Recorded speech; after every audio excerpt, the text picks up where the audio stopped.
دیکھا حیرت میں پڑ گیا, تعجب میں پڑ گیا, کلائی پکڑا, موسیٰ کے بارگاہ میں پہنچ گیا. موسیٰ, آپ نے کہا تھا رات میں مر جائے گا, رات گزر گئی, یہ اب تک زندہ کیسے ہے, یہ اب تک زندہ کیسے ہے؟ آپ نے کہا تھا آپ کی بات کبھی جھوٹی نہیں ہوتی ہے, آپ نے کہا آپ کی بات کبھی غلط نہیں ہوتی ہے. حضرت موسیٰ وہیں سے چڑھے کوہ طور پر, اللہ سے گفتگو کرنا شروع کیا. مولا معاملہ کیا ہے؟ وہ تو تم نے ہی کہا تھا. وہ اللہ نے کہا, موسیٰ یقیناً اس کی زندگی اتنی ہی تھی, اتنی ہی تھی, رات کو اسے بچ جانا تھا, لیکن جب اس نے اپنے پورے گھر کا اثاثہ باہر نکال کر کے محتاجوں کو بانٹنا شروع کیا, غریبوں کو بانٹنا شروع کر دیا, مارو بھوکوں کو کھلانے کا انتظام کرنا شروع کر دیا, سب لوگ لے اور لیتے چلے گئے. اسی میں ایک چھوٹا سا بچہ تھا جس کے ماں کا آنچل اس کے سروں سے دور ہو چکا تھا, جس کے باپ کا دامن اس سے دور ہو چکا تھا, یعنی دونوں دنیا کو چھوڑ کر کے چلے گئے تھے. وہ چھوٹا سا بچہ جب دوسرے کے بچوں کو دیکھتا کہ اس کا باپ اسے پیار کرتا ہے تو باپ کی یاد آ جاتی,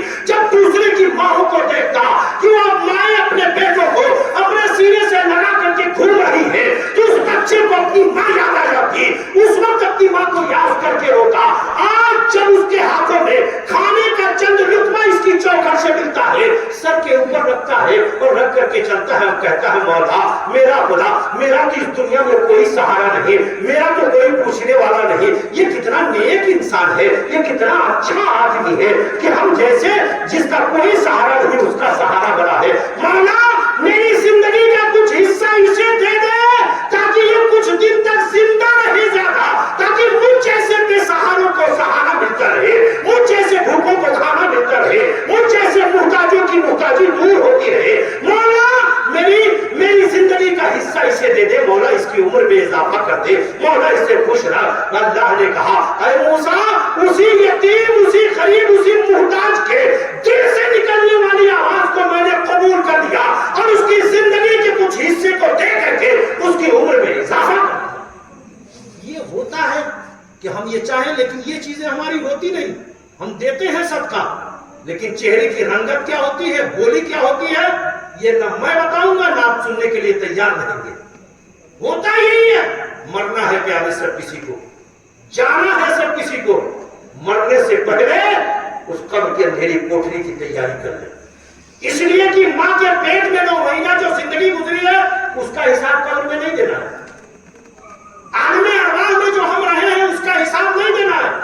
اگر قبر میں میدان محشر میں پوچھا جائے گا تو اس دنیا میں جب آئے اور جب تک رہے اسی کا حساب دینا ہے, ایک ایک لمحے کا حساب دینا ہے. یہ کندھے پر دونوں فرشتے بیٹھے ہیں نا, جسے کرامن کاتبین کہا جاتا ہے.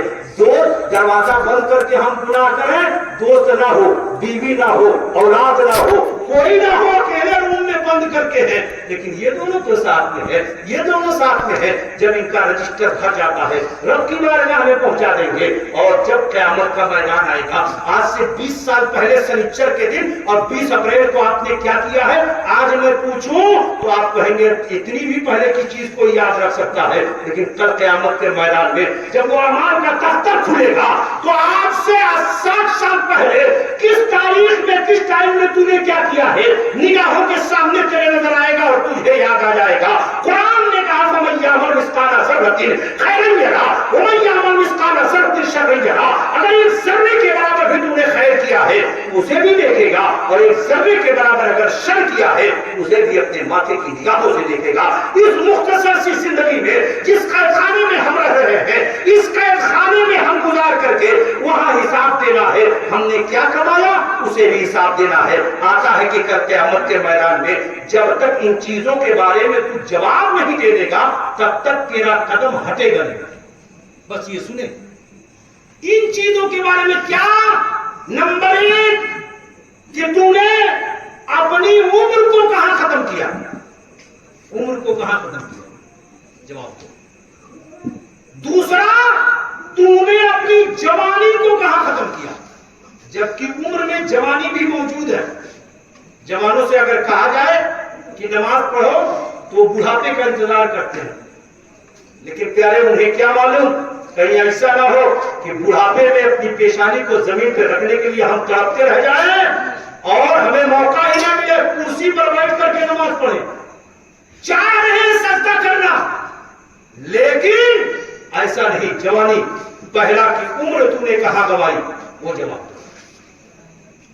جوانی تو نے کہاں ختم کی؟ اس کا حساب دو. مال کہاں سے کمایا، کیسے کمایا، وہ حساب دو. کہاں خرچہ کیا، وہ حساب دو. اور کیا عمل کیا، وہ حساب دو. یہ 5 چیزیں ہیں. جب تک ان 5 چیزوں کا تو قیامت کے میدان میں جواب نہیں دے دے گا تب تک تیرا قدم وہاں سے اٹھے گا نہیں. آپ ذرا سوچو کہ ہم تو یہاں آئے بائیں کر کر کے نکل جائیں گے، لیکن کیا ہوگا اس قیامت کے میدان میں جب ہمارے منہ پر تالا بند ہو جائے گا؟ زبان سے ہم کچھ نہیں بولیں گے، ہمارا ہاتھ بولے گا. کیا کیا گناہ کیے اس ہاتھ سے؟ یہ ہاتھ کہے گا. پیر بولے گا، ران بولے گی، جسم کے ہر ایک حصہ بولنا شروع کرے گا کیا کیا گناہ کیے. تب بتاؤ کیا ہوگا؟ جس زمین کے حصے پر ہم نے گناہ کیا وہ زمین گواہی دے گی، آسمان کا شامیانہ گواہی دے گا، دونوں فرشتے کندھے پر بیٹھے ہوئے گواہی دیں گے. قرآن کہتا ہے کہ اللہ کے محبوب اپنے امتیوں کے عمل کی گواہی دیں گے. ہمارے عمل کی گواہی دیں گے، ہم نے کیا کیا کیا، ہر ایک چیز کے گواہ ہے. اس لیے پیارے اس مختصر سی زندگی کو ایسے مت جانے دے. اگر زندگی کا کچھ موقع ملے تو کچھ نیک عمل کر لے، کچھ اچھا عمل کر لے. یقیناً ایثار ثواب سے معاف ہوتا ہے. ابھی مولانا صاحب نے بیان کیا کہ سب گناہ معاف ہو جائے گا لیکن حقوق العباد نہیں معاف ہوگا.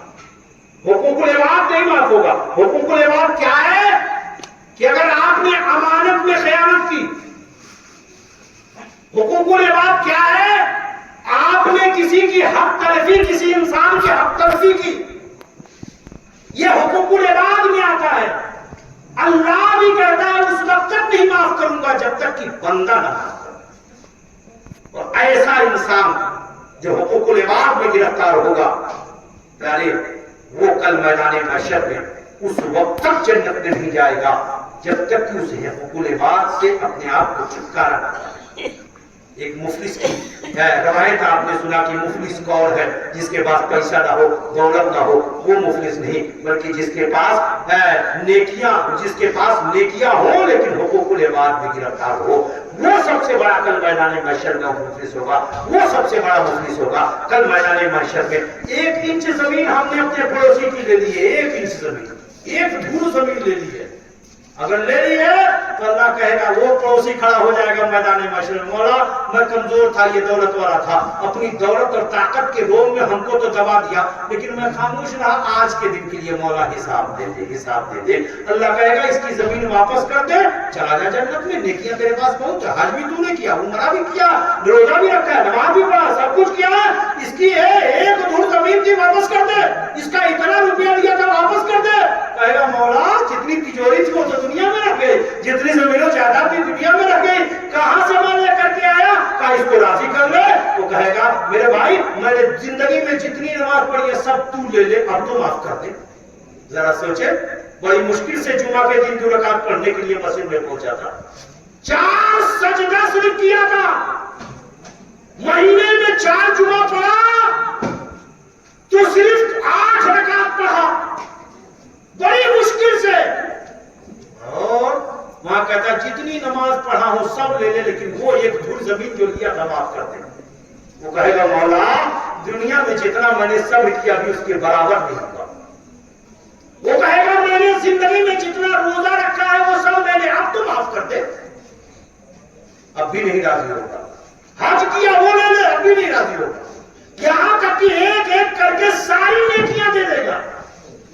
کہے گا اب تو معاف کر دے. وہ کہے گا مولا ابھی میرے صبر کے برابر نہ ہوگا. اللہ کہے گا اب تو اس کے پاس 1 تسبیح بھی نہیں بچی، 1 سجدہ بھی نہیں بچا. فرشتہ کہے گا تو رب فرمائے گا اس کا گناہ اٹھا کر کے اس کے سر پہ ڈال دے، اور وہ اپنا گناہ لے کر کے اور اس کا گناہ لے کر کے جہنم میں اسے ڈال دو. اور اس انسان کو جو دنیا میں صبر کیا ہے اپنی کمزوری کی وجہ سے یا اپنی تھوڑی سی نیکی اور اس کی زندگی بھر کی نیکی لے کر کے یہ جنت کی بہاروں میں جائے، اور یہ اس وقت تک جہنم میں رہے گا جب تک گناہوں کی سزا پوری نہ کر لے. اور پھر جب گناہوں کی سزا پوری ہوگی، اگر 1 مسقال کے برابر بھی ایمان بچا کر کے گیا ہوگا تو پھر جہنم سے نکال کر کے جنت کی بہاروں میں ہو جائے. پیاری یہ حقوق العباد کی بات ہے. یہی وجہ ہے جنازے کے وقت میں اعلان ہوتا ہے لیکن آپ جانتے ہیں کہ جنازے میں ہر ایک نہیں پہنچتے. کوشش یہ ہونی چاہیے کہ ہم حقوق العباد کی گرفتاری سے بچیں. اگر حقوق العباد کی گرفتاری سے بچیں گے, اپنے ایمان کی حفاظت کریں گے, تو انشاءاللہ الرحمن ایک نہ ایک دن ہم جنت کی بہاروں میں پہنچیں گے, جنت میں جائیں گے. نبی پاک نے فرمایا قبر کسی کی جنت کے باغوں میں سے باغ ہوتی ہے اور کسی کی قبر جہنم کے گڈھوں میں سے گڈھا ہوتی ہے. اس لیے پیارے اس دنیا سے ہمیں انتقال کر کے دوسری دنیا میں جانا ہے, جس دنیا کا نام عالم برزخ ہے. عالم برزخ ہے, وہاں سے بھی ہمیں انتقال کر کے پھر دوسری دنیا میں جانا ہے جسے عالم قیامت کہا جاتا ہے. پھر عالم قیامت سے بھی ہمیں ایک دوسری دنیا میں جانا ہے جسے عالم جنت یا عالم جہنم کہا جاتا ہے. یہ دنیا ہم بدلتے رہیں گے تو پیارے اس دنیا میں جیسا بوئیں گے ویسا ہی اس دنیا سے جانے کے بعد کاٹیں گے. آپ دنیا مدرون آخرت, دنیا آخرت کی کھیتی ہے, جیسی بیج اس دنیا میں ڈالیں گے قبر میں جا کر کے ویسا ہی پودا ویسا ہی پھل ہمیں ملے گا. اگر نماز کی بیج ڈالیں گے تو ویسا پھل ملے گا, اگر زکات کی بیج ڈالیں گے تو ویسا ہی پھل ملے گا, اگر صدقات و خیرات کی بیج ڈالیں گے تو ویسا ہی پھل ملے گا. اور اگر پاپوں اور گناہوں کی بیج ڈالیں گے اس کا پھل اسی طریقے سے ملے گا. اب یہ ہمارے ہاتھ میں ہے. اگر ہم چاہتے ہیں کہ مرنے کے وقت ہمارے چہرے پر مسکراہٹ ہو, اگر ہم چاہتے ہیں کہ قبر میں جب سب چھوڑ کر کے چلے آئے تو قبر میں ہمیں ساتھی بھی مل جائے, قبر میں ہماری روشنی بھی ہو جائے, قبر میں ہمیں سکون بھی مل جائے, قبر میں ہماری قبر کشادہ بھی ہو جائے, اگر ہم چاہتے ہیں کہ کل میدان محشر میں پرسرات جیسے باریک راستے سے ایسے گزرے جیسے پرچھ چھپکتی ہے, تو ضروری ہے آپ کے لیے کہ اس دنیا میں آپ اپنے خاندانی وقار, اپنی اولاد کا چہرہ دیکھ کر کے نہیں بلکہ اپنی آخرت کا خیال کر کے اس دنیا میں زندگی گزارے. جب اپنی آخرت کا خیال کر کے زندگی گزاریں گے, اپنے خاندانی وقار کو نہ دیکھیں, اپنی موج کو نہ دیکھیں, اپنے دنیاوی عزت و وقار کو نہ دیکھیں. اگر دیکھیں تو نبی کی شریعت کو دیکھیں, اگر دیکھیں تو اسلام کے قانون کو دیکھیں. جب اس طریقے سے دیکھ کر کے زندگی گزاریں گے تو انشاءاللہ الرحمن سب روئیں گے, لیکن ہم جاتے جاتے بھی مسکرائیں گے, قبر میں بھی مسکرائیں گے, اور کل میدان محشر میں بھی انشاءاللہ مسکراتے بھی نظر آئیں گے. اس لیے پیارے ہمیں اس دنیا میں ہوتا یہی ہے کہ ہم روتے ہوئے تو لے جاتے ہیں جنازے کو, لیکن پھر وہی ہماری حالت ہو جاتی ہے. جبکہ ہمیں ہونا چاہیے کہ جب قبر پر مٹی ڈالے نا اپنے آپ کو سوچے کہ اس کے بعد اب میری لاش آئے گی. اور ایک سوچے یہاں تو نرم کہتے ہیں کہ قبرستان میں ڈال دو تاکہ مٹی گھر نہ لے کر کے جائے. قبر کی مٹی جائے گی تو کہیں ایسا نہ ہو ملک الموت پہنچ جائے. ویسے ایسا نہیں, آپ مٹی نہیں بلکہ ہر ایک سوچے اس کے بعد میرا ہی نمبر ہے, اس کے بعد میرا ہی نمبر ہے. اگر آپ سوچیں کہ اس کے بعد میرا ہی نمبر ہے, چہرے پر مسکراہٹ مٹی ڈالتے وقت نہیں آئے گا. چلیں گے, سوئیں گے, آ کر کے کہیں گے اس کے بعد میرا ہی نمبر ہے. کچھ کلمہ پڑھ لو, کچھ درود پڑھ لو, کچھ تسبیح پڑھ لو, قرآن کی آیتیں یاد ہو تو اس کو پڑھ لو, تاکہ اس کے بعد میرا ہی نمبر ہے. تو یہ کلمہ درود اس سے پہلے کی عبادتیں پتہ نہیں قبول ہوں گی کہ نہیں. یہ مرتے وقت جو عبادت کر لے اللہ تعالیٰ اسی کے صدقے میں معاف فرمائے. اس لیے یہ ہر ایک سوچے, لیکن یہ سوچے گا کیسے؟ سوچتا ہے ابھی تو میرے بال کالے میں سفید نہیں ہوگا تو مروں گا کیسے, ہاتھ میں لاٹھی نہیں آئے گی تو مروں گا کیسے, ہارٹ اٹیک نہیں ہوگا تب تک مروں گا کیسے, کوئی خطرناک بیماری نہیں آئے گی تو مروں گا کیسے, ابھی تو میں جوان ہوں, ابھی تو میں جوان ہوں. اسی طرح کمن کو توڑنے کے لیے, اسی طرح روپ کو توڑنے کے لیے آپ نے دیکھا کہ دادا نے اپنے پوتے کی لاش کو اپنے کندھے پر اٹھا کر کے شہر خاموشہ پہنچایا تھا. نانا نے اپنے جوان نواسے کی قبر پر کانپتے ہاتھوں سے مٹی ڈالا تھا. کب کرونا وائرس کے دور میں ڈالا تھا, ایسے وقت میں ڈالا تھا. یہ کس لیے؟ یہ تیرے نوجوانوں کی سوچ کو بدلنے کے لیے. یہ ہوا چلی تھی کہ اب تو سوچ میں آ جا. کوئی ضروری نہیں ہے کہ آم کے درخت پر جب پک جائے آم تبھی بھی گرے, کبھی کبھی کچے آم بھی گر جاتے ہیں, پکا آم ویسے ہی رہ جاتا ہے. اس لیے پیارے موت کو اپنی نگاہوں کے سامنے ہمیشہ رکھیں, اور جب موت کو نگاہوں کے سامنے رکھیں گے تو میری طرح آپ بھی یہی گنگناتے رہیں گے, کیا بھروسہ ہے زندگانی کا, آدمی بلبلا ہے پانی کا, اور موت سے کس کو رستگاری ہے. آج وہ کل ہماری باری ہے. اللہ تعالیٰ ہمیں اور آپ کو اس دنیا میں رہتے ہوئے قبر اور میدان معیشت کی تیاری کرنے کی توفیق عطا فرمائے. میں نے جو تھوڑا سا بیان دیا اس کا جو بھی ثواب اللہ تعالیٰ نے عطا کیا ہے میں یہ سب علی جناب عبد الکریم خان اور ان کے والدین اور اپنے چچا عبد المناف خان کی روح کو پہنچاتا ہوں اور تمام مومنین کو پہنچاتا ہوں. اللہ تعالیٰ نے اگر ایک جملے کو قبول فرمایا ہے تو ان سب کے گناہوں کو معاف فرمائے. وآخر دعوانا ان الحمد للہ رب العالمین. استغفر اللہ ربی من کل ذنب واتوب الیہ. اب حضرت علامہ مولانا آپ